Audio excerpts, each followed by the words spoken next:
Küresel ısınma ve egzoz emisyonları ilişkisi anlatıldı. Uzamazsa.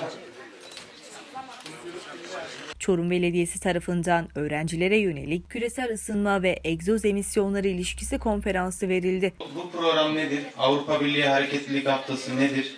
Çorum Belediyesi ve Avrupa Birliği 16-22 Eylül tarihleri arasında kutlanan Avrupa Hareketlilik Haftası münasebetiyle küresel ısınma ve egzoz emisyonları ilişkisi konferansı düzenledi. Buhara Kültür Merkezi'nde gerçekleştirilen konferansa Çorum Belediye Başkanı Zeki Gül, Belediye Başkan Yardımcısı Alper Zahir, Avrupa Birliği yetkilileriyle ortaokul öğrencileri katıldı. Uzamazsa.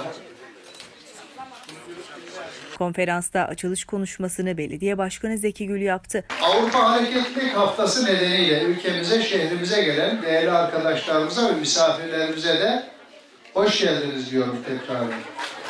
2002'den beri her yıl 16-22 Eylül tarihleri arasında kutlanan Avrupa Hareketlilik Haftası kapsamında Türkiye'nin diğer şehirlerinde olduğu gibi Çorum'da da bazı etkinlikler yaptık ve yapılan bu etkinliklere katkı sağlama gayreti içerisinde olduk.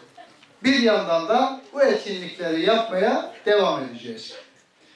Belediyemize, şehrimize daha da önemlisi hanım kardeşlerimize, engelli kardeşlerimize ve öğrencilerimize kazandırdığı bu güzel tesiste Hareketlilik Haftası'nı kutluyor olmaktan da son derece memnun olduğumu belirtmek isterim.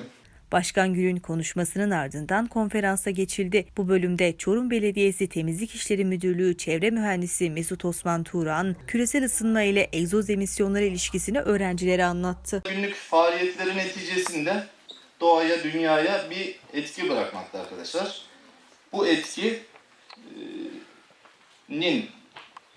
tümüne biz karbon ayak izi diyoruz. En basitinden aldığımız bir nefeste dahi karbondioksit, oksijen soluyup karbondioksit veriyoruz ve bir etki bırakıyoruz, bir karbon bırakmış oluyoruz.